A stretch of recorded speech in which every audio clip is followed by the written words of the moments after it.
going to commence this discussion with a quotation from the younger brother of Napoleon Bonaparte. This is an obscure source. If you're not a personal friend of mine, you've probably never heard it mentioned in a single conversation that Napoleon Bonaparte had a younger brother.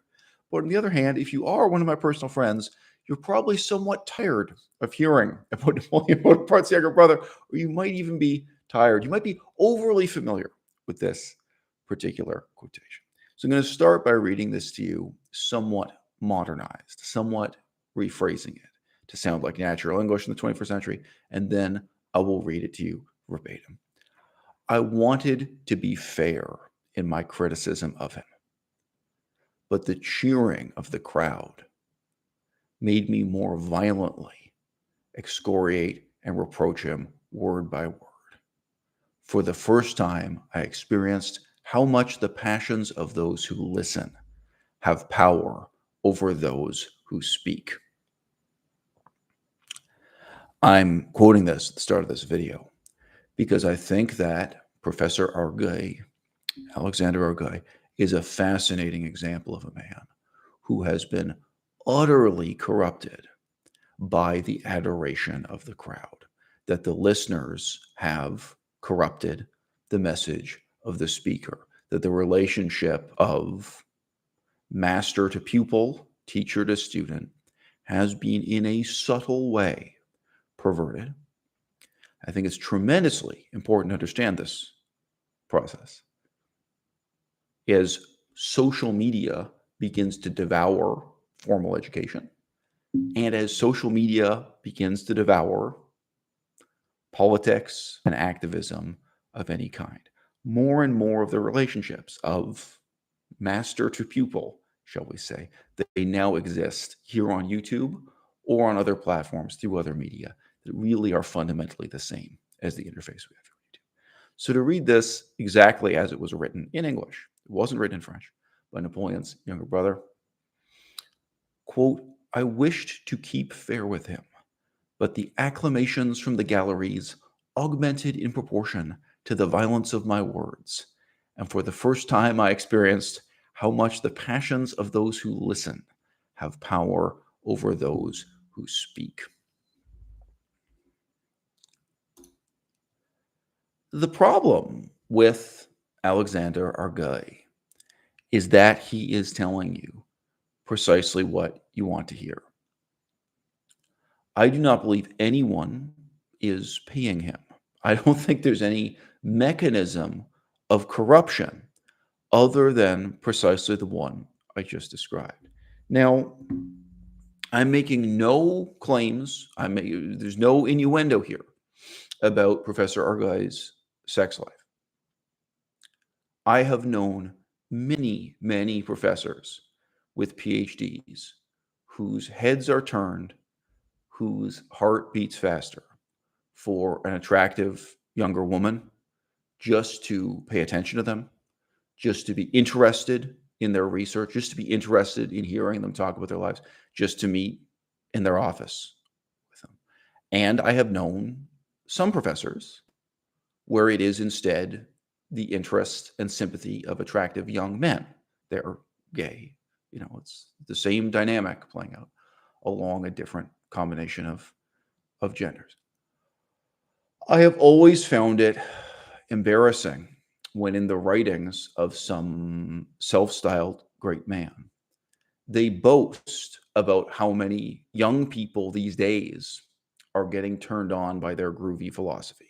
Now, I was scornfully mocking my own father for this at several points in my father's life.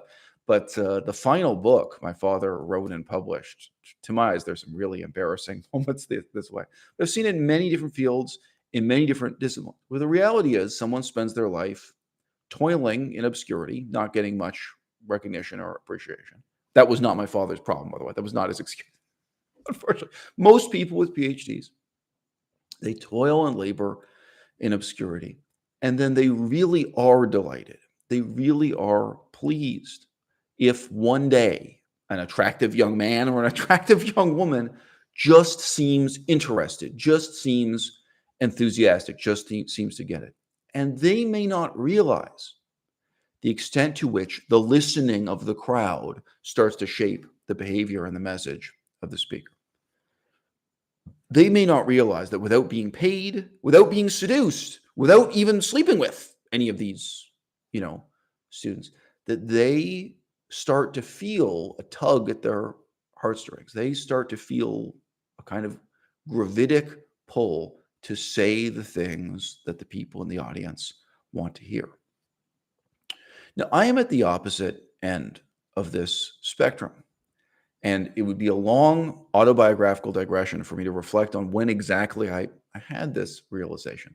But it's a powerful and important realization for all of us, no matter what field, even if you're a taxi driver, whether you're a taxi driver or you're a creative writer or you're a political dissident or you're a language educator, no matter what field you walk in. What would it say about me if my political philosophy were really what all the hip young teenagers were into? What would it say about me and my message if I told you, when I was in Cambodia, Phnom Penh, Cambodia, I gave lectures about history and politics and philosophy. Oh, and all the hip young teenagers were into it. Oh yeah, I had an enthusiastic audience of young people who really appreciated and they were really into this groovy new philosophy I was pronouncing as a sage on the stage. I did give lectures in Cambodia. People found them disturbing. People found them upsetting. They contained hard, jarring, uncomfortable truths that nobody wanted to hear. I got questions to the audience that are hostile. They're welcome now too, by the way. By all means, give the video a thumbs up and subscribe and well, don't do Q&As. I'm quite happy to deal with that hostility. And indeed, it's memorable for me. Some of the questions I received from people in Cambodia who utterly despised what I had to say, those are things I'll positively carry with me for the rest of my life. Like I appreciate that criticism, even if it was really criticism of someone who couldn't comprehend what the point when I was making was, even if it was fundamentally stupid or irrelevant criticism, I get to take that with me for the rest of my life. And okay, that's how Cambodian people responded to being confronted this way. Okay, I gave lectures in London, England, and Cambridge, and Oxford. I gave lectures back when I was in Toronto. I'm sorry, I have a long life of lecturing that led up to my career here on YouTube. All this is before I started the YouTube channel. And I've been giving a lot of lectures these last 5 years. If you take a look at my YouTube channel, or YouTube channels, plural, you'll see thousands of lectures. Okay.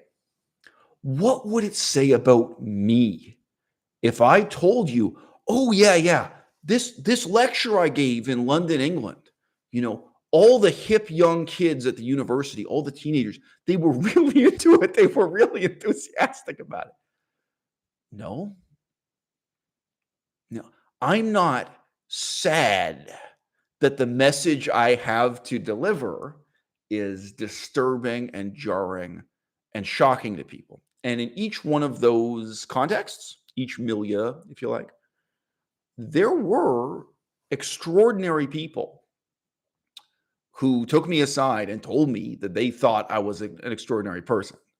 I have had people say to me that they thought I was a genius. I have had people say to me that thought I was one of the few geniuses for this generation who's going to shape events to come. And so I've had people flatter me on many different levels in many different ways. Sometimes to do with the specific field I was giving a lecture in, sometimes much more general and non-specific. Yeah, I'm not lacking for flattery. Some of you in the audience right now, you may have had this experience.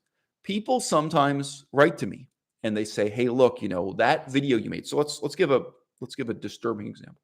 They'll say something, "Hey, that video you made criticizing the Black Lives Matter movement, that really meant a lot to me. That really, you're not an idiot, you're not a right winger, you're not a right, like here was someone with a really intelligent, nuanced perspective that criticized Black Lives Matter." I could give 1,000 examples for 1,000. What I say back to these people commonly, so many of you may have had an email like this, may say, You're writing and saying to me in whatever flattering terms that I'm an extraordinary person for having made this video. But what I have to say to you is you're an extraordinary person because you could appreciate it. Do you have any idea what percentage of people watch this video and are just horrified? And they just can't hear it. They just can't listen to it. When you give a lecture live in front of crowd, I've never had someone stand up and walk out. I've never had someone actually walk out of the lecture hall when I was giving a lecture. Not even on Buddhist philosophy or whatever, of the different fields. On YouTube, it's really easy to walk out. Like you can watch someone for 30 seconds or 5 minutes. You can get up and leave.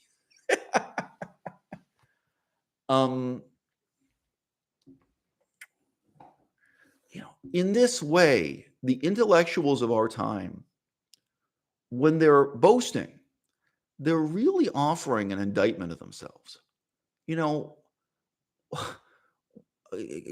Give many different examples of different times. What I had to say about the history of the French Empire in Cambodia, French imperialism, right? I was surprised when I had this experience. I wasn't expecting this, all right? It was so shocking and so disturbing to the establishment of people who had PhDs, people who were in scholarly institutes that were either in Cambodia or they're flying back and forth between Paris and Cambodia, all right, that they all joined forces against me and they prevented it from being published when the editor of the journal wanted to publish it. And they said no. They had multiple meetings about this, apparently, where they discussed it. They discussed the article and they discussed me. Said, no, we can't let this pass. We can't let this go into print. That's stunning to me. I'd have to get into a lot of details of why that was so surprising. It's much less surprising to me that, I want to write an article talking about the history of slavery in Buddhism, and Buddhists do not want that article to be published. I want to do research on these kinds of things. Look, it's not going to hurt the Buddhist religion. This is research about something, and Buddhists, true believing members of the faith, they don't even want to admit it exists. They don't want to solve the problem. They don't want to acknowledge there is a problem or was a problem. That's less surprising in an overtly religious context of what you can get away with in terms of critique of religion and discussion of history. What if I were the sort of person, the sort of intellectual, the sort of author, the sort of researcher, the sort of YouTuber who is here saying to you, oh yeah, what I had to say in Cambodia, it was a big hit with the French academics with PhDs who are still making excuses to support French imperialism, to glorify the memory of the French Empire to this day. What if I were saying to you, oh, and that's how I got ahead. I was such a darling. All those people invited me to enroll in their PhD programs in Paris and Berlin. What I had to say was so popular. It was so acceptable. It was so welcome, such welcome news to people in authority, to members of the establishment. What if I was saying, oh yeah, I've also published newspaper articles in a lot of these places. The newspaper articles I published in Laos were shocking and disturbing, including to people in the government. The newspaper articles I published in Cambodia, at least one was translated into Cambodian. I think two were translated into the Cambodian language, not by myself, by professional translators. And there were individuals, there were extraordinary individuals who recognized the importance of my work in Laos and Cambodia and all these places. And a lot of them said to me, hey, you're extraordinary. Whatever particular words they used to. They say, wow, you're this extraordinary intellectual. This is an extraordinary article. They're so happy to meet me. But a large part of what I have to say back is you may be ignoring the extent to which you are an extraordinary person because you opened that newspaper and you were prepared to read it. You were prepared to hear it. You attended that lecture. You were willing to listen. Then you had whatever it took, whether it's an emotional prerequisite or an intellectual prerequisite. You had what it took, to really hear and understand and see the value in what I have to say. And that is not for the vast majority of teenagers. And it's not for the vast majority of middle-aged people. And it's not for the vast majority of graybeards. Okay? The vast majority of elderly people also cannot appreciate and cannot sympathize with what I have to say. All right? If I go and give a lecture at a polyglot conference like Alexander Arguelles, right? I will not be cheered by the crowd. Right? What I have to say about language education, what I have to say about the life of the mind, being an intellectual, being an author, being a researcher, what I have to say under any of these topics, it's not popular. It's never going to be popular. And I am not in a position to apologize for that or to feel ashamed. What is the lie Alexander Arguelles is selling? Well, he tells you that if you study for just 15 minutes per day, and he lets you know that it might be too much for you to start with 15 minutes per day. You maybe have to start with 5 minutes or even less and work your way up to. If in the fullness of time you can cultivate the habit and commit to study for just 15 minutes a day, you can accomplish more in 1 year than a university student, a full-time university student enrolled in the study of these languages. Now, I am understating the grandiosity of the promises he makes, of the enticements he offers you, if you will just study language using his method, following his formula. So let's say here,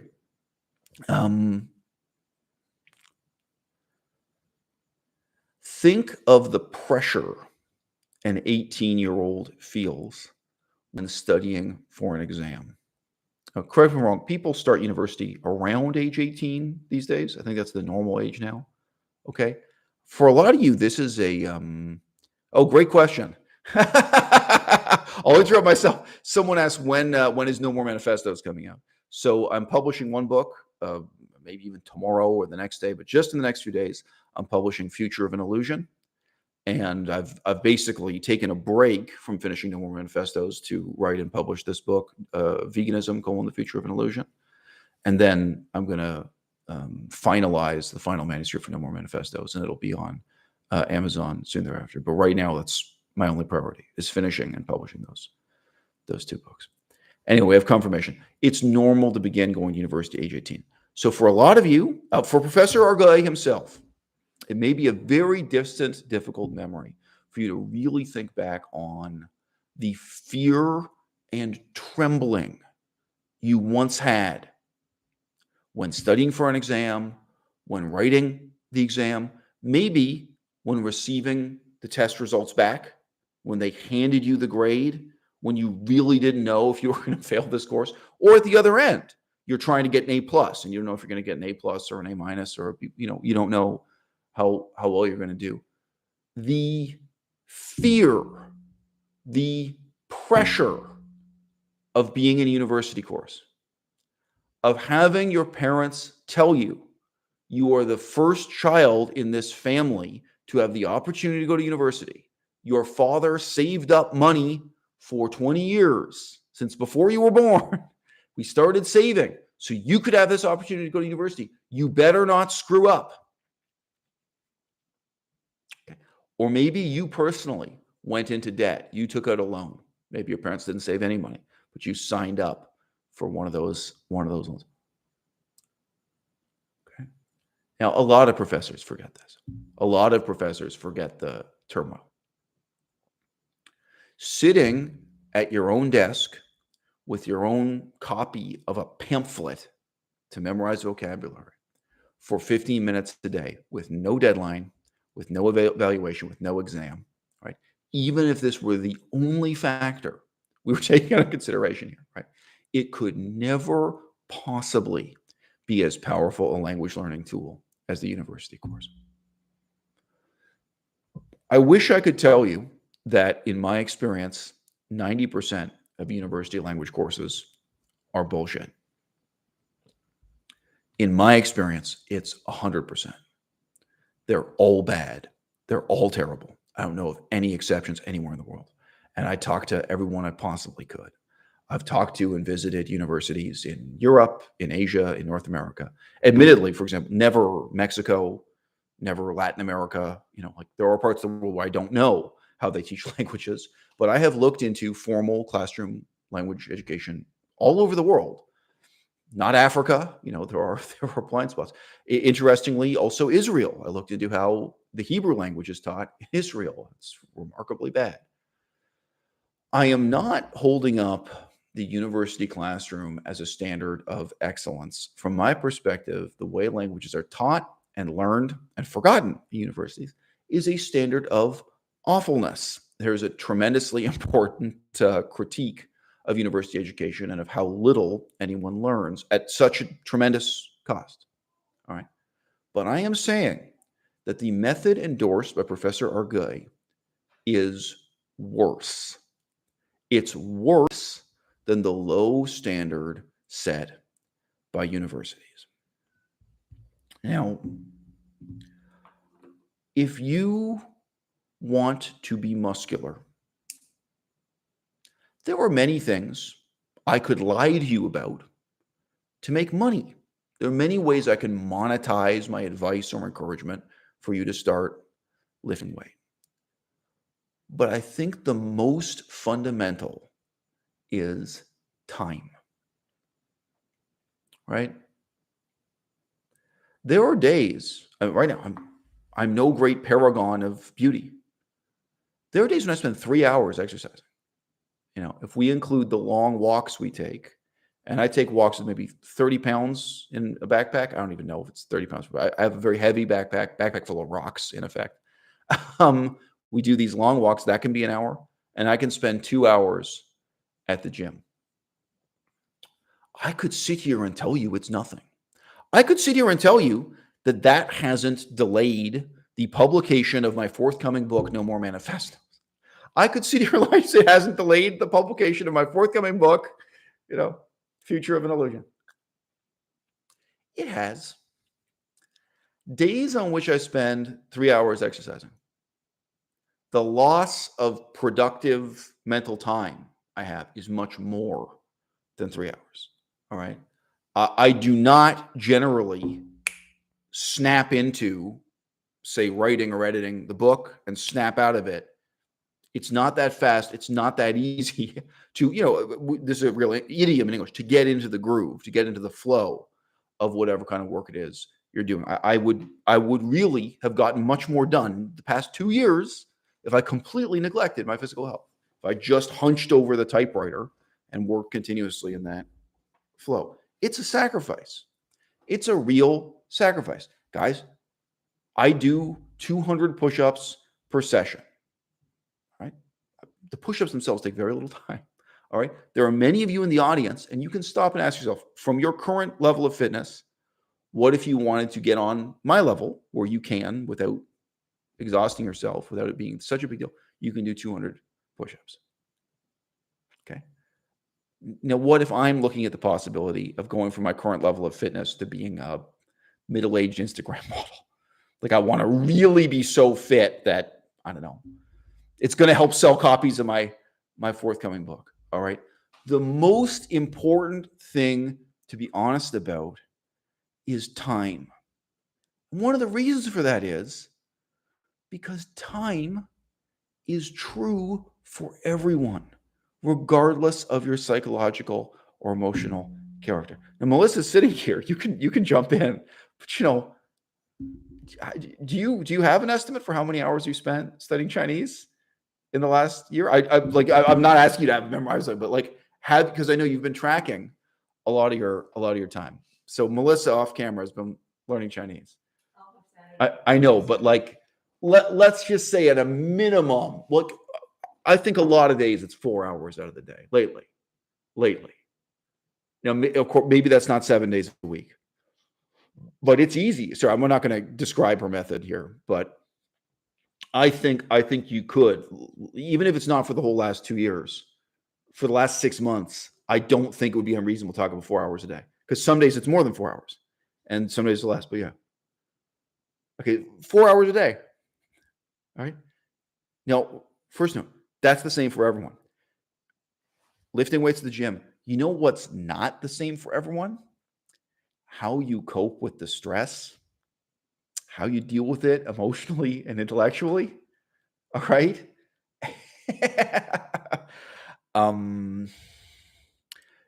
Like at the gym, 10 different people can put in the exact same amount of work. They can lift the same amount of weight for the same amount of reps. Now, what most people pay attention to is the difference in their results, like the actual amount of muscle they gain or the amount of fat they lose. That's not going to be the same for all 10 people. Okay.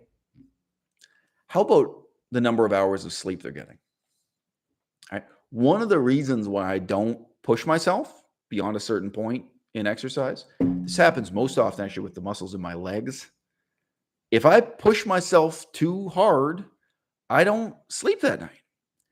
And I don't feel bad. So with exercise, physical exercise, I don't feel anguished. I don't feel upset.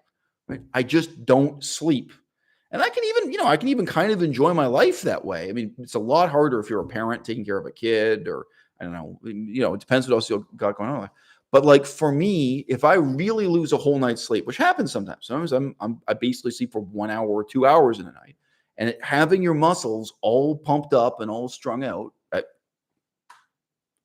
you can lose a night's sleep, and trust me, it's not that I'm using steroids. It's not. Once you get to that, we have a whole nother level of questions. We're just talking about natural exercise here. Okay. For those 10 people, if we do an experiment where they all do exactly the same exercise, same reps, same weight, the knock-on effects psychologically, emotionally, and in terms of their sleep cycle are going to be different. Okay. I know what it's like to lose sleep because you're learning a language. I know what it's like to push yourself so hard that you're cracking up.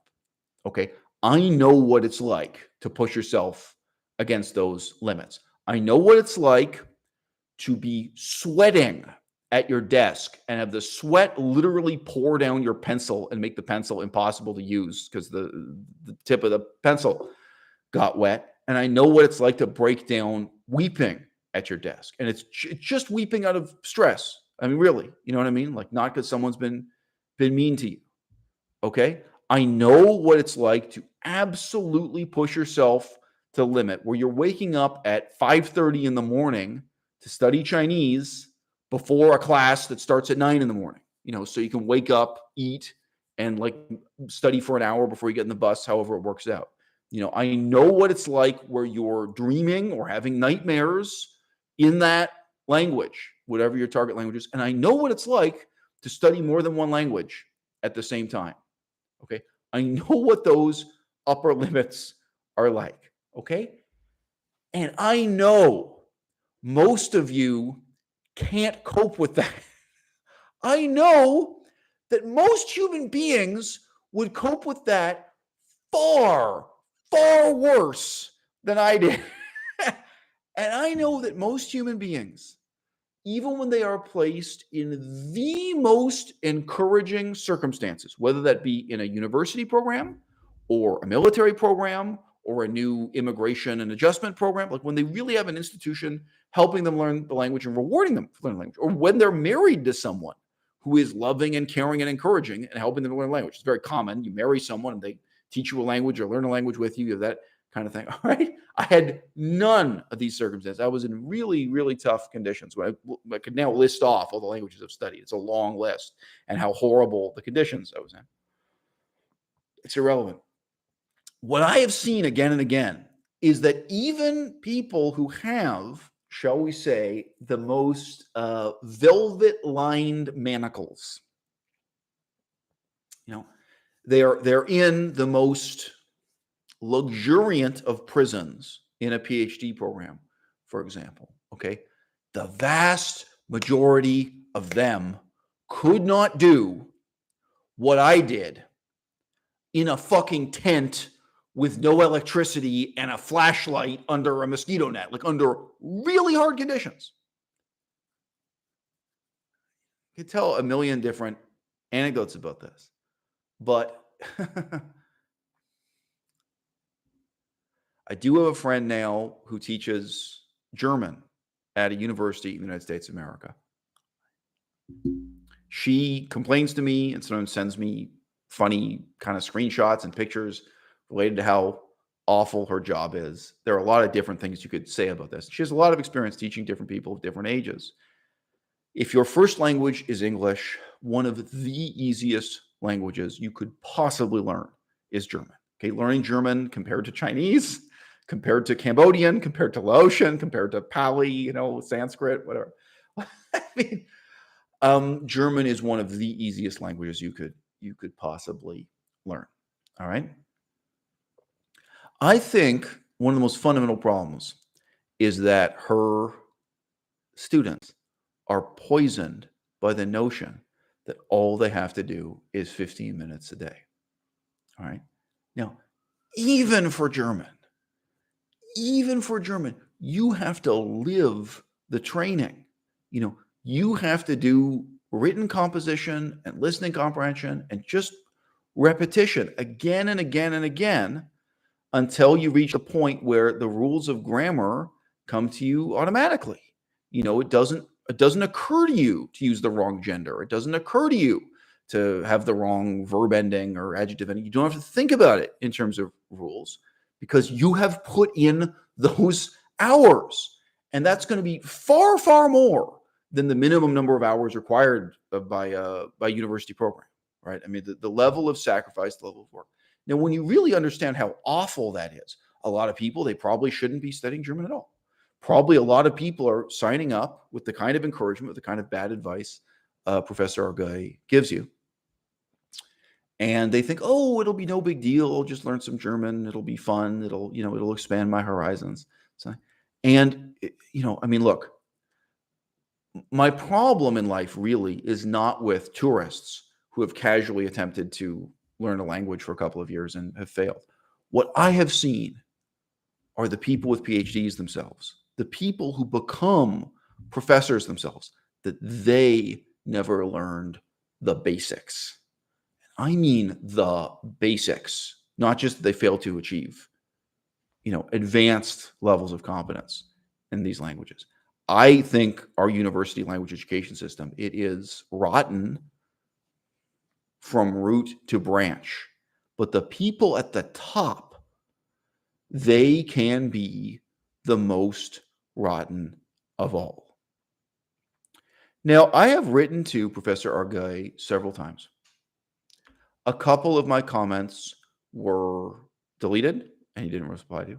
But one of them, by the way, I believe, I've seen a lot of evidence for this. I believe he actually does read every single comment he gets on his YouTube channel. He replies to many, but sometimes he replies and sometimes he deletes it and decides not to reply. That seems to be his style. I'm not holding it against him. Whether or not he will see this video, whether or not he will hear this critique is quite another matter.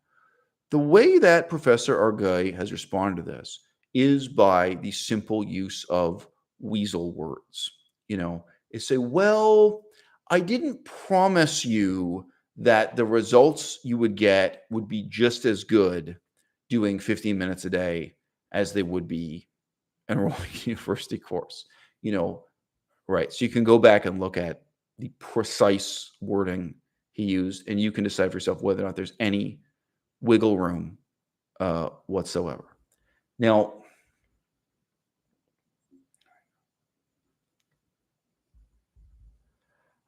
I've seen books for sale. Learn a language in 10 days. Learn a language in 5 days. Learn a language in 2 weeks. Learn a language in 6 months. There are ways in which you can say this kind of fraud isn't new. Okay. What's new is people in positions of power and privilege like you, Professor Arguelles, that you have become a snake oil salesman. You are supposed to represent a standard of excellence. I say this about all university professors. You are supposed to represent something better than the huckster on the street who stands there and sells snake oil, who stands there and tells people whatever they want to hear just to make a buck in the short term, right? You're supposed to be better than a private for-profit language tutor or private for-profit book publishing company where they think they're going to sell more books by trying to convince people in the audience, people in the market, that it's going to be so easy and so rapid for them to learn this language. It is your role as a professor to tell one incoming generation of students after another, no, if you want to do this, if you want to learn Latin and you want to have your Latin on this level so you can have this career in the next 4 years, here's how much work it's going to be. Here's the sacrifice you're going to make. And you got to give them advice further. If you get to the halfway point, if you're 2 years into Latin and you can't do this, this, and this at this level of competence, this level of ability, then you're going to have to take a gap year. You're going to have to stop, and you're going to have to go work your ass off 24/7 for 365 days so you can get to where you need to be before you go into the third year. Right? I could repeat this for German. I could repeat this for Chinese. I could repeat this for any language. It is your job to give people, to tell people what they don't want to hear, to give them the advice that, and look, ultimately, these things do come down to quantitative measurements. How much competence do your students have after 4 years? In most programs, it's practically zero. So I've posted articles about this on the internet in the past. When you look at, okay, the average American university student who has quote unquote 4 years of education in Chinese in a BA program in the United States of America, at the end of that, can they even speak in simple, complete sentences? Can they do this? Can they do that? The actual level of language competence produced by this is almost nothing. Okay. So what's the road ahead? Lying? Is that how we're going to solve this problem? By lying about it?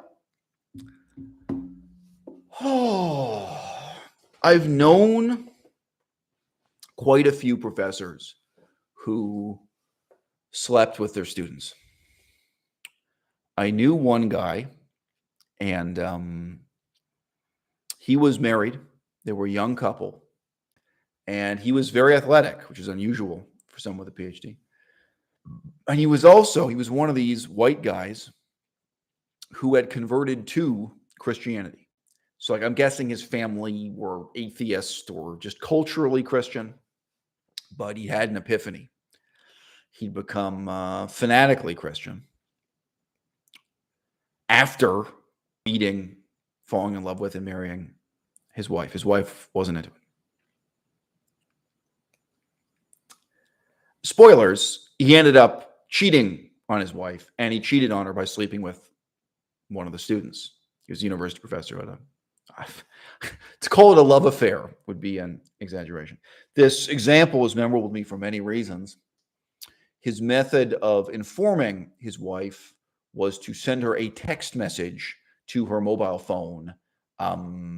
So in those days, text messages had a limited number of characters, limited number of words. I don't know if that's changed. Can you now? I think you can send now a paragraph. You can send quite a long text message. But this text message was something like, slept with student, am leaving you, file for divorce. It was this kind of literary masterpiece. And the fact that this was done by text message at all, there are a lot of ways to let your wife know you've been cheating on them. There are also a lot of ways to let your wife know that you've violated your own code of conduct, standards of duty and professionalism, that you failed to uphold the code that you swore you would live by. Right or wrong, you took that vow. I knew another professor. I don't know how he got away with this when you think about it. He was married, and he started sleeping with the secretary in the university department, who was much younger than him and much younger than his wife. She wasn't a student, but she was the secretary. It's also forbidden. And one day, mysteriously, he wasn't married to his wife anymore. He was married to the secretary. So I've known a lot of combinations and permutations of this kind. However, as bad and bleak as that may be, as dark and negative as the consequences may be, you can say that this belongs in a very different category from the men who are their whole lives subject to a kind of suasion from women they never seduce and who never seduce them back. Men who are forever, being led by their nose. Men who are willing to watch a YouTube channel and lie to themselves that the woman speaking is really very intelligent or very well informed just because she's good looking. And of course, we can repeat all of this with a female protagonist in relation to a male. Isn't it easy to tell yourself? Isn't it easy to interpret in the most generous way possible something stupid that somebody said? Make yourself think this person is more intelligent than they are because you find them attractive. University professors, perhaps especially language instructors, all right? These people feel like losers. They feel like they could never get the prettiest girl in their high school. They could never get the prettiest girl in the university. They feel that nobody appreciates them. Nobody understands their brilliance. Nobody understands the importance of what they do, right? And we're up against some hard facts of human biology here. We're up against the fact that whether you are a male professor or a female professor, you are in your 30s, you're in your 40s, your 50s, or your 60s, it doesn't turn off, and you're meeting people who are 18 to 25, right? In contrast to the professor who actually cheats on his wife and ruins his marriage, or in contrast to the professor who cheats on his wife and ruins his career, like who sleeps with a student and ends up, they're fired and their reputation is ruined. They have those consequences. All right. There's a much larger number of professors who are at all times pandering to their students, where instead of the students seeking the approval of the professor, it is the professor who is seeking the approval of his or her students.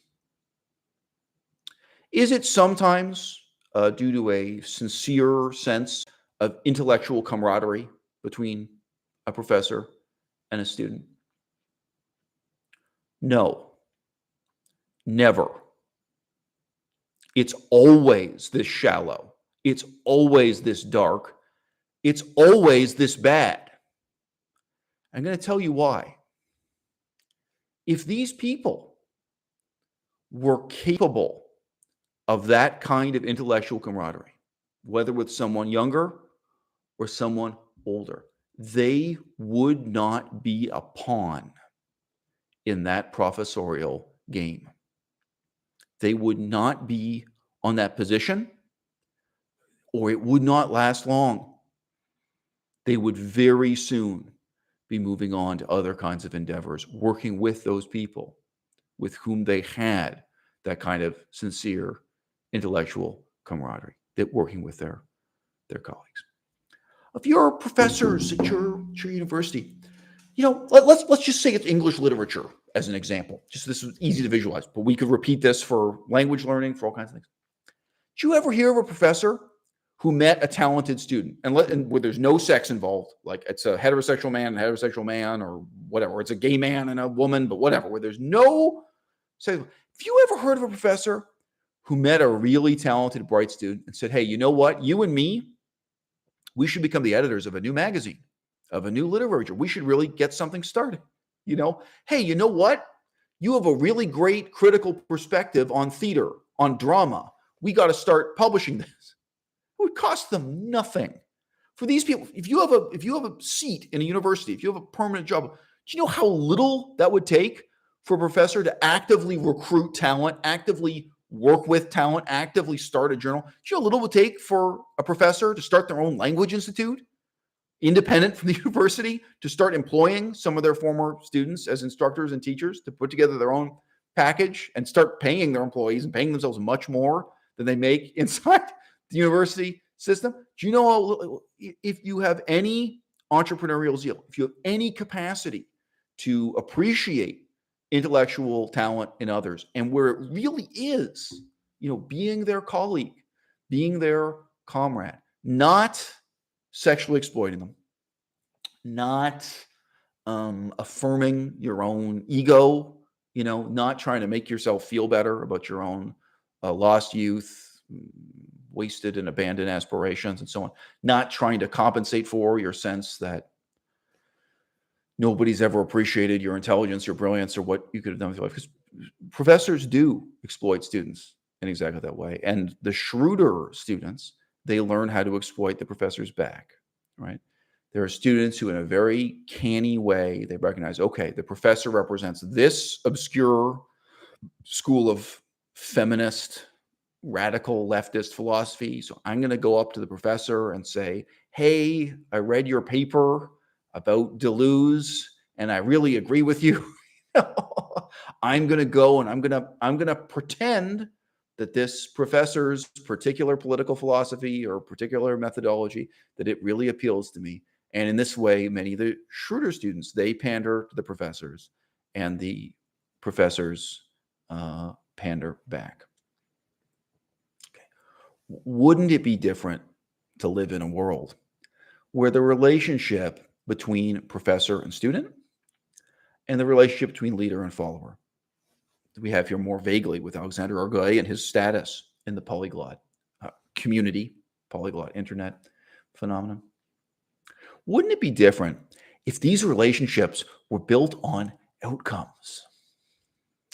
Measurable outcomes. What if it had nothing to do with who you like, who you're attracted to, who you feel flattered by, who you get along with, right? What if these were actually productive working relationships of people who are trying to learn a language, people who are trying to teach a language, and people who are trying to do something to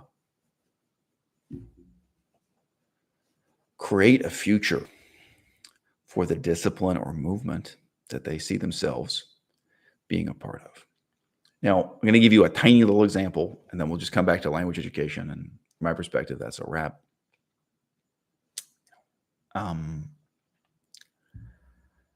I asked one professor after another in Buddhist studies, but what are you doing for the future of the discipline? Now, these are very different people. Some of these people were ethnically Chinese and born and raised in China. Some of these people were white and born and raised in Europe. Like, some of these people were from India or Sri Lanka. They were really different people. But what they all had in common was that their approach to education, their approach to philosophy, their approach to politics, their approach to using the position of authority and privilege they really have as university professors was 100% self-centered, 100% self-pitying, 100% short-term self-indulgence. And they would be shocked. They had never thought of it before. When I said to them, well, yeah, but if this is how you run your Department of Buddhist Studies, if this is like who you exclude and who you recruit, and this is what you teach, and this is what you refuse to deal with, and this is the research you refuse to let happen, and this is the research, like, this is what's going on, right? Like, I understand that's easiest for you now.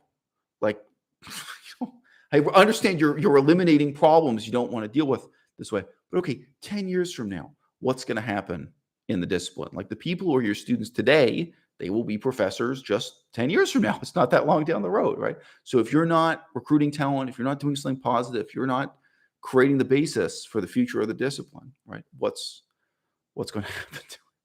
You know? Now, as I say, their responses were incredibly stupid. But the most important thing of all was just they had never thought of this before. They I think it would be an insult to long-term thinking to say that they lacked long-term thinking. They were not even thinking 5 years ahead. They were not thinking 10 years ahead. Now, this comes back to language learning in a very direct way. Like, you're in a department of Buddhist studies, and you say, okay, if nobody can learn Pali, if nobody can learn Sanskrit, if nobody can learn Tibetan in this department, like, you have all these things you can't do, where are we going to be 10 years from now? Like, I understand the easiest thing for you to do, and maybe also financially the most profitable thing for you to do, is just to have like yoga classes, just to have people come in and talk about, your aura and breathing exercises, talk about the same crap that they'd hear on a podcast about meditation and yoga and Eastern spirituality. Like, okay, I understand, like, that's probably what the students are expecting. The students' parents are probably happy to pay for it. Everyone's happy to get an A- or whatever with minimum effort, like, that the courses are not going to be that that rigorous or difficult. Like, I understand short term, this may okay.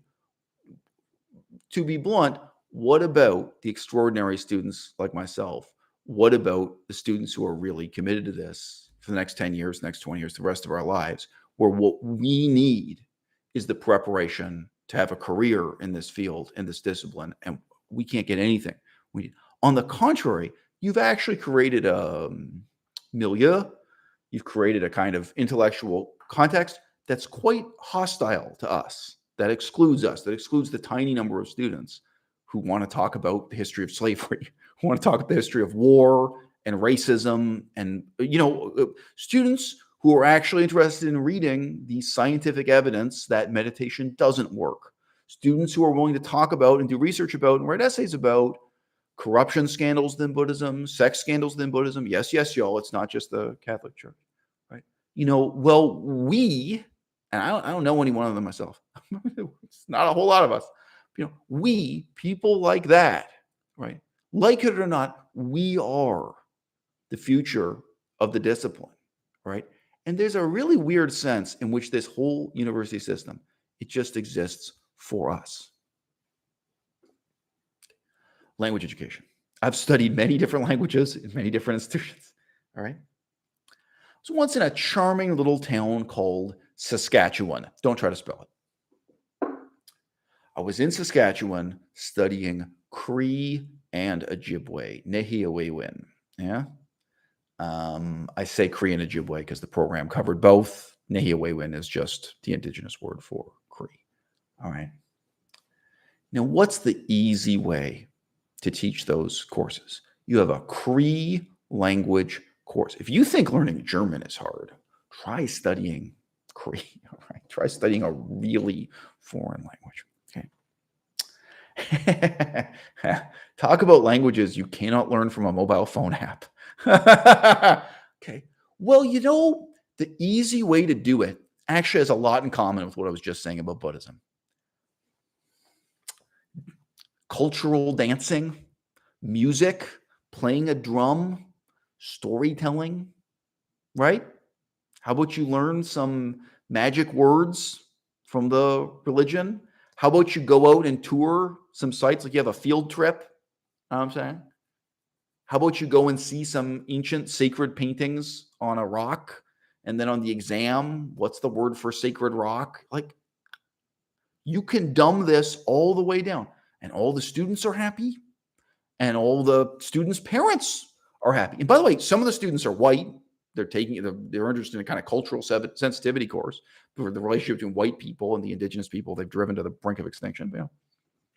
But a lot of them ethnically are Cree or Ojibwe. They're ethnically First Nations people, but they have no connection to the language, the culture, the history. They've grown up in a colonized modern world. They've grown up in 21st century Canada, right? A lot of them may be totally happy with that too. They don't really want to sit and memorize verb endings. They don't want to drill sentence structure. They don't want to learn grammar, and they don't want to do written compositions. That's really hard work, right? Okay, so it's in everybody's. You just keep dumbing it down. What's the most convenient lie of all? 15 minutes a week. 15 minutes. All it takes. You can do it. I mean, what's most convenient is to lie that at the end of this course, you're going to be able to speak the language, or at the end of 4 years of doing this. There are all kinds of ways to make language education entertaining and fun. I could say this about working out at the gym. There are ways to make lifting weights entertaining and fun, and they don't work. Okay? Weightlifting is pain. Exercise is suffering. Period. Okay? And no matter how careful you are, there are going to be nights where you lose a whole night's sleep. You're up all night just because you have twitching tight muscles, not even an injury. You're just so pumped up, or your cortisol levels, whatever the hell it is. When you are lifting weights, no matter how safe, no matter how careful, all right, there's no way to make this harmless and easy and quick and fun and entertaining. It's hours, it's sweat, it's tears, it's suffering. And the problem is, when you dumb down language education. All right? You hurt the people like me. You hurt exactly the people this institution, this multi-million-dollar institution, was created to help, and you ruin the future of your own discipline. Okay? If you have that one person in a million who really has the talent, the experience, and the motivation to sit down and do the hard work of learning the language, what happens to them when they show up and the whole institution has been corrupted by the philosophy of Alexander Arguelles, when it's been corrupted by this process whereby the professors begin to pander to the students? They just want to do whatever is hip and groovy and popular with the students. They want to give lectures that the students find funny and entertaining and uplifting. And, they don't want to be the mean, bad professor, where the professors have completely bought into this process of lowering the standards, right? Okay.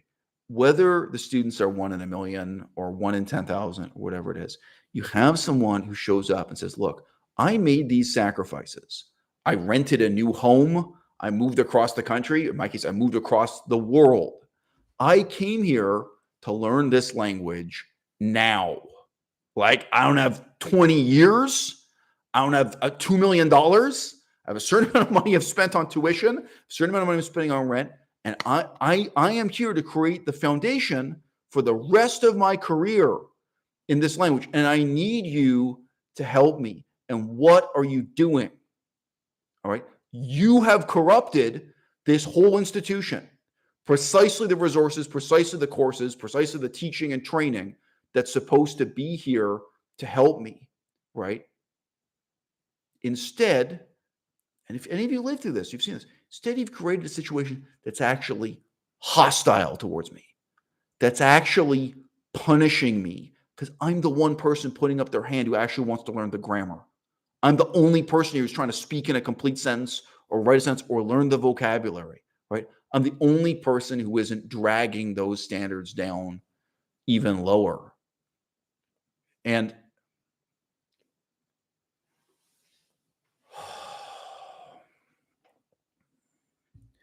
let me ask you this, Professor Arguelles. Where does the bullshit stop? I have a friend who became a nurse. I've had several friends who are nurses. I think I have at least 2 right now who are nurses, actually. But I have a friend who became a nurse during the years I knew him. He took all the exams and so on and so forth. Quite a long process over many years. You know what? There are a lot of really stupid, really lazy people who become nurses. And he's been in the classroom with them. He's been in the classroom with people who are only motivated by the money. They've probably been told this since they were a child by their parents or grandparents. Oh, be a nurse, get a steady check every month. He's been in the classroom. I mean, I remember this from when I was a teenager. There's a certain kind of good-looking, lazy, not particularly intelligent woman. And, she was looking at different career paths. Okay, working in the nail salon, esthetician, dental assistant, receptionist, and somehow they settled on nurse. But where they're just that kind of person. They have no interest in the medical science or excellence. They have no interest in the future of the discipline. And they're in the classroom trying to do the bare minimum. All right. There are also people who go into nursing as a midlife career change. A lot of other kind of stereotypes to unpack in terms of who is in that classroom and why, with what motivations. Do you think you can learn how to be a nurse in 15 minutes a day? No exams, no pressure.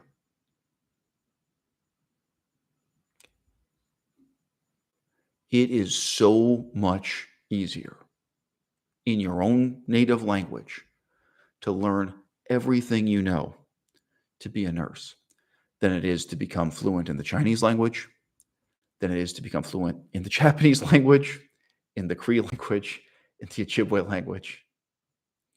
Okay. The sad irony is, I actually think you could learn to become a nurse in 15 minutes a day.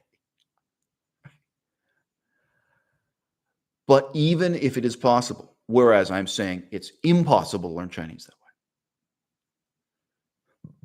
the last thing we need are people in positions of power like you, Dr. Arguelles, dumbing down the institutions, lowering the standards, pandering to the audience, telling them what they want to hear, and encouraging them to think this is going to be a very low level of sacrifice and a very low level of self-discipline for a huge and immediate reward. What you need are professors who stand up and say to those nursing students when they come in, look, this is how much time it's going to take just to do the bare minimum. This is how much time it's going to take to be adequate. If you can't do this, this, and this at a level of excellence after 6 months in the program or 2 years in the program, whatever it is, you need to stop. You need to drop out and enroll in a totally different major, become an X-ray technician because you can't do the job, or you need to take a gap year, keep the books with you, go stay in a cabin in the woods and study for 365 days a year, 12 hours a day. You need to catch up. This is what's required of you. And if you're not good enough, or if you're not putting in the time, if you're not putting in the effort to reach that level of excellence, you fail. This is not because I'm glorifying the fear of failure. All right. If you don't do that, what do you produce? What is the future of the nursing discipline going to be as you embrace lower and lower standards of stupider and stupider and more self-indulgent people who call themselves nurses, but who do not, in fact, have any of the competence that defines that field? Now, Melissa, you have not had a lot of opportunities to talk. Do you want to jump in and say a few words? There are some questions and comments from the audience. If you guys have anything to say, now's the time to say something, and I'll actually.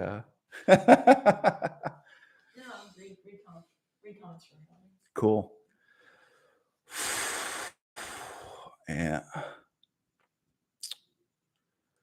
Well, William McGeehan says, just don't say that you're a very stable genius. That catchphrase has already been taken by someone else. Yeah, that's a memorable one from Donald Trump. Well,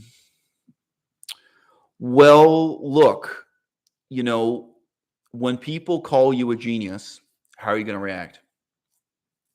When I was young, 16, 17, 18, 19, even 20, what I would say to them was, the only reason you're telling me that I'm a genius is because you don't want to help. And I need help. And it did really happen in those circumstances. I'd go in to talk to a professor. This is a real example, but it's representative of many. Go in and talk to a professor of economics and say, look, I don't have the background I need to do this math, and nobody's going to help me. Like, I didn't learn this in high school. I didn't learn this in primary school, whatever. I don't have the background in math to be doing this university level course in economics without help. I remember the particular professor. He was Jewish. I am Jewish genetically. I'm not a member of the Jewish religion in any sense. And the first thing he said to me, after I'd made my introductions and explained that I needed help, he said, oh, you must have grown up with someone speaking Yiddish in your family. I can tell immediately from her voice, you're so eloquent, you're so well-spoken. This is saying not only that I must be Jewish, but that I must be from a specific subculture within Judaism. And this professor, he was tremendously, and what he had to say to me was that I was obviously this very talented and very intelligent person. I'm paying tens of thousands of dollars, right? Nobody's going to help. Like, I'm paying tens of thousands of dollars and I've got to show up and write an exam. Either I already know how to do it, or I have a father or a brother who's going to teach me. There was no education there to be had in economics. I mean, that specific department that year at that time. You know, now a lot of language education departments like that too. And I mean that was not the only situation like that. But it's like, okay, like I see how this works, and I don't think that professor was being insincere at all.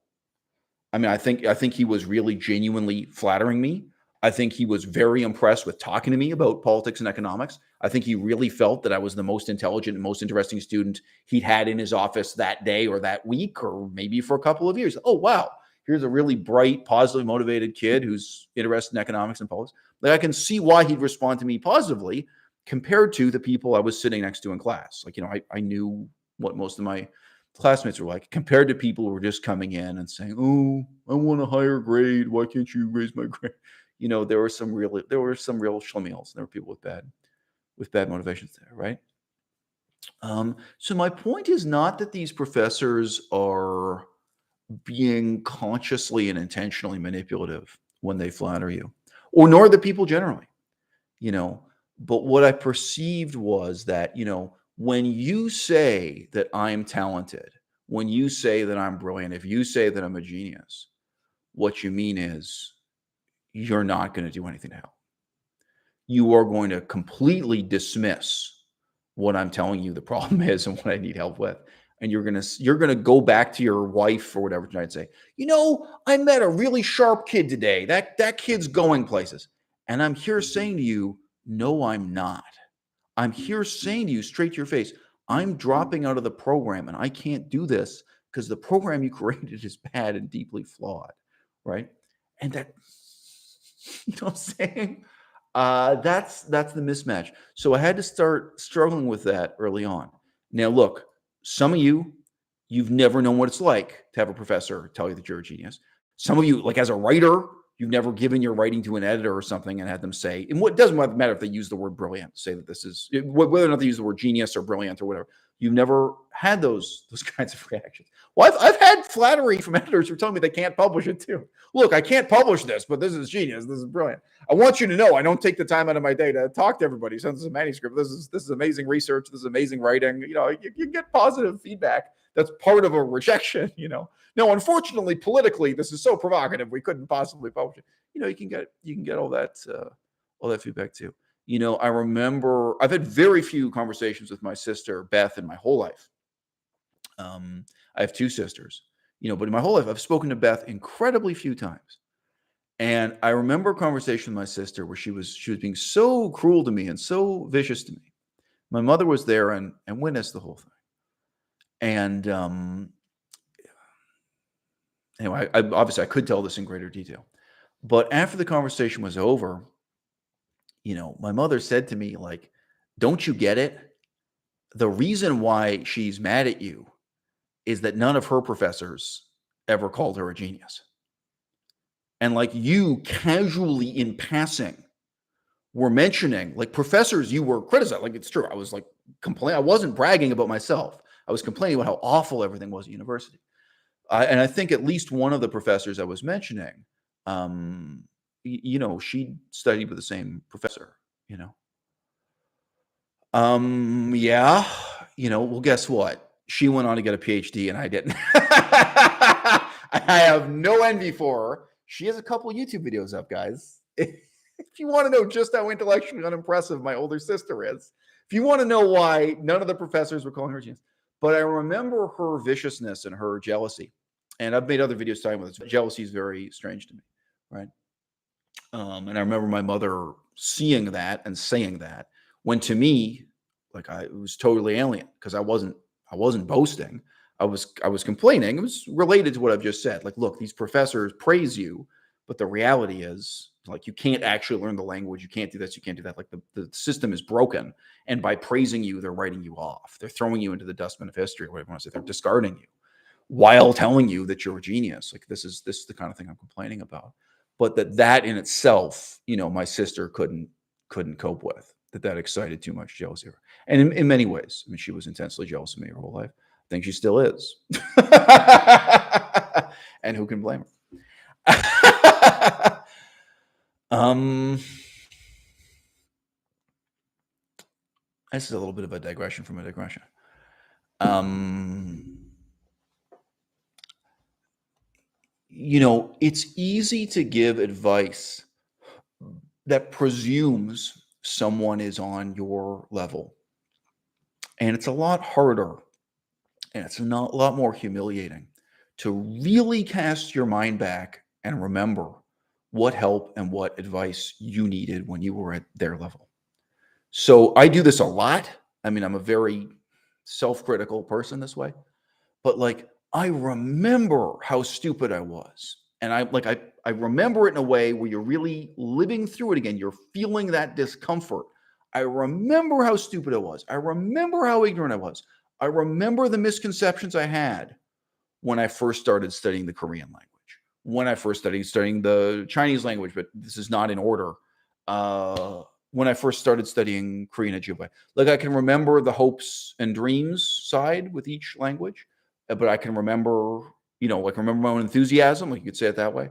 But like to really inhabit that memory where you deal with and confront and feel like how vulnerable you were at that time, how much you needed help, and maybe you didn't even know how to ask for the help you needed. Now, sir, for me, one language after another, when I first started studying Korean, I didn't know how to ask for help. I didn't know what help to ask for. But sure, when you're dealing with the languages later, I knew exactly what help to ask for. I knew exactly what I needed to do because I'd studied 6 other languages already or something. I get, obviously this, and I was getting older and more mature. Yeah. So look, I mean, I think what I'm doing here is uniting two seemingly unrelated points. Okay, people see you as a genius. People see you as talented, and people say to your face, "Kid, you're going someplace. You're going to have no problems in life. Like you don't need my help." That's people said to me my whole fucking life. And I'm saying, no, like I need help. I'm failing. And, I'm failing. This institution is deeply flawed. In fact, I can't win here. I'm in a lose-lose scenario. And like I'm looking at dropping out and joining the army. That was a real thing that happened. It's a real example I talked through with professors. And they all said, good. They all knew how bad the university. They thought it was a great idea for me to drop out and join the army. I'm not joking. It's great. Oh, so yesterday you were telling me I'm a genius. Now you're telling me it's good. Drop out and join the army. These are not mutually exclusive possibilities. So, I've been through some really weird situations that were with authority figures, right? Like, okay, you perceive me as talented, you perceive me as brilliant, but I perceive myself as vulnerable. I know the help I need. I know the help I'm asking for, and I know how different it is, this thing that you or the institution are providing me. So look, I'd say this, the most generous thing I can say about Professor Arguelles, maybe now as an old man who's already studied so many languages, so many years, maybe he can just sit alone at his desk and study a language for 15 minutes a day. I doubt it. I'm just being honest with you. I don't. So I'm also a mean old man with a lot of experience studying languages. How much progress could I make in Chinese for 15 minutes a day? Nothing. Even Spanish. I'm sorry, even an easy language like Spanish, it's not going to be 15 minutes a day. It's going to be 5 hours a day. It's you're going to break your brain. I mean, you really have to pour it on to make any progress at all. It's my honest opinion here. I don't think it's true. However, the most charitable thing I could say is that a small part of his problem, everything I said earlier in the video, I think is the larger part of the problem.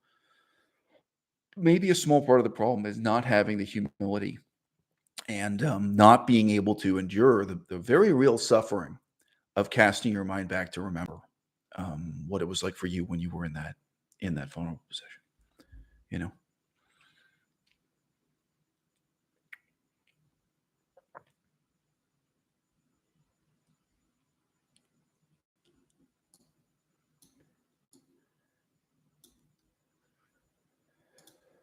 Oh, great question. Eisel, as a vegan, do you eat canned mandarin oranges in syrup? Have we done that even once in the last 5 years? Is that no? I think canned fruit can be important for avoiding scurvy on long ocean voyages and the exploration of the South Pole. But yeah, that's about it. I can't remember the last time. We're canned fruit. I don't know, man. That could be the title of Volume 3 of my autobiography. Canned fruit. It's a childhood memory for me, the canned and oranges, but not in years.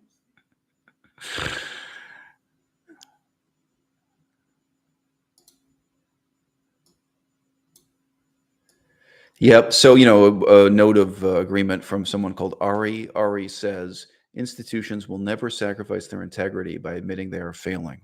They would sooner let the student body suffer than actually admit they need to change. The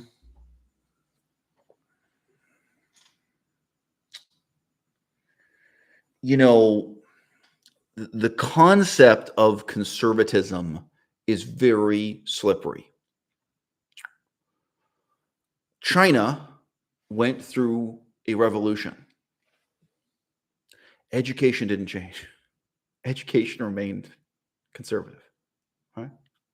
America went through a revolution. Now, I know in New York, at least, they burned the university down. The main university in New York was destroyed in the American Revolution. I think you could go through the different major universities. What was in Boston at that time, and Philadelphia. They only had a few in the 13 colonies, I should say, at that time. America had a revolution. Tell me something. Did education change? Now, with England, you have to go back probably to the English Civil War. All right. How about Poland? How about Romania? How about Ukraine? How about Russia? What do we mean by conservative? Like a lot of countries in the past 200 years, or however many hundred years you want to include, the last 500 years, let's go all the way back, they've been through dramatic, profound political changes, but education didn't change. All right. Now, one of my professors at the University of Victoria, just one, he's already retired now. He was on the edge of retirement, I knew. He had learned Chinese at a time when there were only paper dictionaries and where you had to memorize a lot of arbitrary rules concerning word order to find anything in a dictionary. There were no computer-based dictionaries. There were no mobile phone dictionaries. There's nothing like that. You can argue that the transformation offered by information technology, the internet, computers, etc., in some ways more profound or more important than the rise and fall of communism, various revolutions that have come and gone. That's debatable. Both are incredibly important, but it's not the same. They're not important in the same way. Okay. We went from an era of paper dictionaries to instant mobile phone lookup dictionaries. And it didn't change. The university system didn't change. Now, sorry, I know I'm generalizing here about a huge part of the world, but, and if there are a couple of exceptions, we can make separate YouTube videos talking about them, frankly. But I think that the conservatism of educational institutions, I think it's really important to recognize that it's more extreme, actually, than religious institutions. I think it's fair to say that mainstream religious institutions, they profoundly changed with every single one of those examples I just mentioned, but educational institutions didn't. And language education is perhaps the most conservative of all. And, the easiest way to resist change is simply to deny that there's a problem, simply to refuse to measure outcomes. At what point, do people admit there's a problem with the education of doctors and nurses? I'm sorry to say it's only when there are really a lot of dead bodies piling up. It's incredibly hard. It's incredibly hard to get these institutions to admit this problem, even when people's lives are on the line, even when there's a body count. And with something like language education, you're never going to have that kind of palpable outcome to force the institution to re-examine its most fundamental assumptions.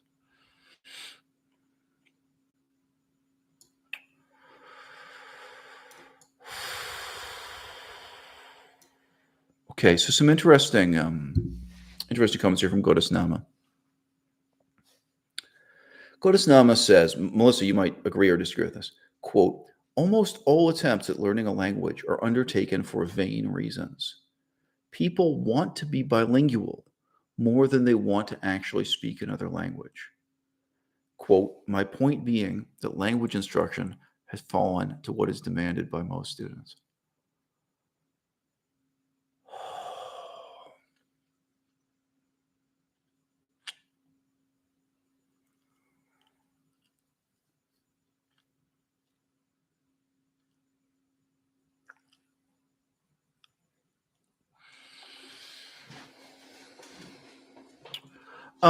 I think that there is a really serious. Oh, sorry, you were speaking. Go ahead. Go ahead. I Yeah. mean, I think you've made plenty of videos about polyglots.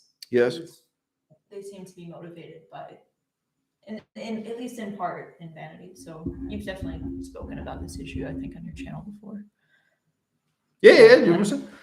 Well, that's not really the way I respond to it. It's true. I've talked about the vanity and dishonesty of a lot of people who are making money out of giving advice on language learning.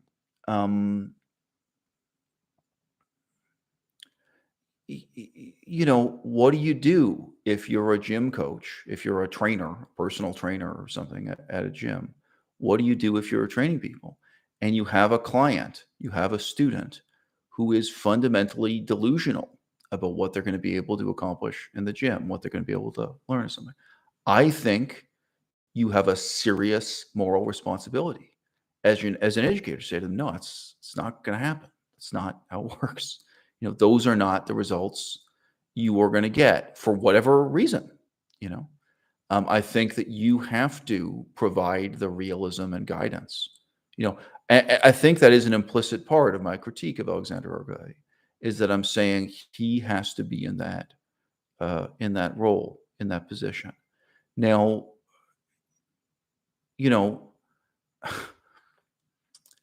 at the start of this video, I talked a little bit about the life of the mind, about being an author. The vast majority of people I've met who wanted to be an author of any kind, whether that's poetry, nonfiction, fiction, the vast majority of people I've met who wanted to be authors wanted to do it for vain reasons. They wanted to do it for the wrong reasons. And they liked the idea of themselves being famous and possibly rich. And many of them, they thought they'd be more sexually appealing to the opposite sex or the same sex, that they'd have a higher sexual status if they were. There are a lot of people who want to write a book or many books or what have you, want to be a creative writer for vain reasons. So what's my obligation? What's my moral obligation in relation to that, or for any of us? I mean, why is it too much to ask? No, do the right things for the right reasons. I mean, that's absolutely what it's all got to be about. And maybe those discussions, people, maybe sometimes they lead to someone recognizing that they shouldn't be writing this book at all. Maybe they abandon that project. Maybe they give up on the idea of being a writer at all. They realize that's really the wrong path for them. But more likely, it's going to lead to them having a more profound engagement with and a more profound commitment to whatever it was they wanted to accomplish in the first place, to really re-examine what their motivations are and to start making smarter decisions in relation to it.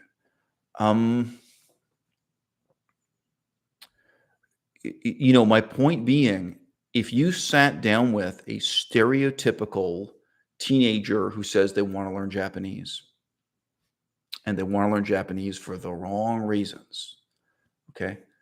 Even if your purpose is to talk them out of it, I think it's very likely the outcome of that conversation is that they are going to be more motivated to learn Japanese for the right reasons and to understand what it is they need to be motivated to do, to understand the obstacles they're going to overcome and the commitments they're going to make. So I was just talking to someone, I'm intentionally not going to say who this is, in a university program, and I gave him several options and several pieces of advice. But one of them was, well, what if you drop out of all the courses other than the language course, so that you put 110% of the time in the language course? Because these universities pretend you can do 5 courses simultaneously, 8 courses simultaneously. You can be researching and writing all these essays on different topics while doing this huge amount of memorization, rote practice, and so on.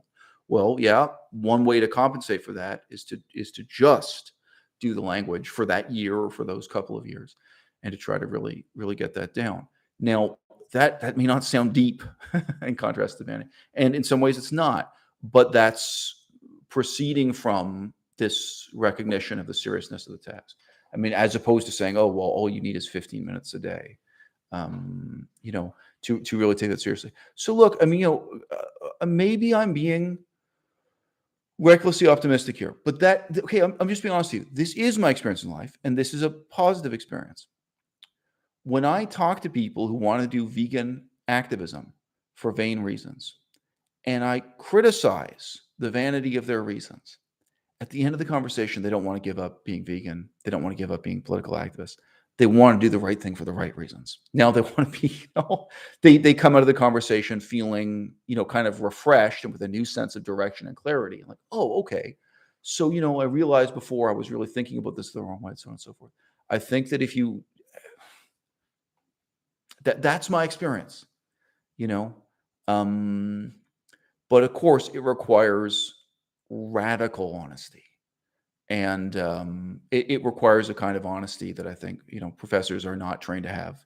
Professors are trained from an early age to instead be dishonest in precisely these ways. If you sit down and explain to someone who wants to learn Japanese just how hard it's going to be and what their reasons should be and what they should expect and how the next 10 years are going to go, or how the next 4 years are going to go, but how only, and what, I totally see how for a large percentage of people, that's going to result in a deepening appreciation on their part for what language learning is as a process and as a product. Now, we could repeat this even for lifting weights at the gym, but sure, maybe some people are just going to decide that exercising at the gym is not what they want to do at all.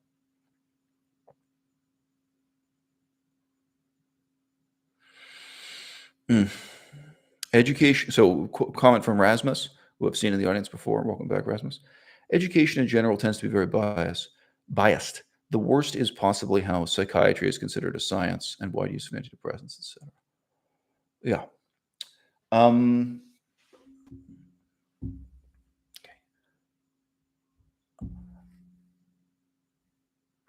There is no subject on which the students and professors are more equal than the hard sciences. All right. You can, and most professors in the sciences fear this. You can stand up in class and say to the professor, "You're wrong. I have a peer-reviewed study right here. And here's the footnote. Here's the source. And what you said in today's lecture is false.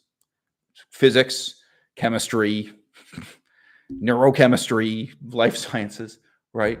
Students can catch professors being wrong in the hard sciences so easily. And, sometimes even accidentally, they don't mean to. And certainly professors have a conniption on stage all the time for that reason, because their authority can be challenged. Language education is at the opposite extreme. It's the most authoritarian. The student and the professor are at the most unequal. And the student is not even capable of detecting, for example, when the student has asked a good question and the professor is lying to the student because they don't want to deal with it, And sorry, and it comes up again, it happens accidentally. "Oh, but professor, I thought that word was used this way in this context." So, "But professor, last week you taught us that word should always go at the start of the sentence, never at the end." It can be totally good-natured on the part of the student, and it can be mean-spirited on the part of the student, where the student feels they know better than the professor, and the professor doing a better job. So the authority and power the professor holds and the possibility of abuse, I think that language education is the most extreme. There's no other field where it's harder for the student to say to the professor, "You don't know what you're talking about. You're teaching it wrong." And that is exactly what we need. That's what democracy requires and entails. If you are going to progress from having a fundamentally aristocratic system of education to a fundamentally democratic system of education, we need to have a whole society of people at every level who are really capable of standing up to those in authority and saying, you're doing it wrong. You're teaching it wrong. Think about the consequences 10 years from now. Think about the consequences of these young people's lives. Think about the measurable outcomes for who's actually learning to speak this language and who isn't, who's learning to be a nurse and who isn't, right? We need to reform our institutions from the bottom up. And a lot of the people that are at the top need to be torn down.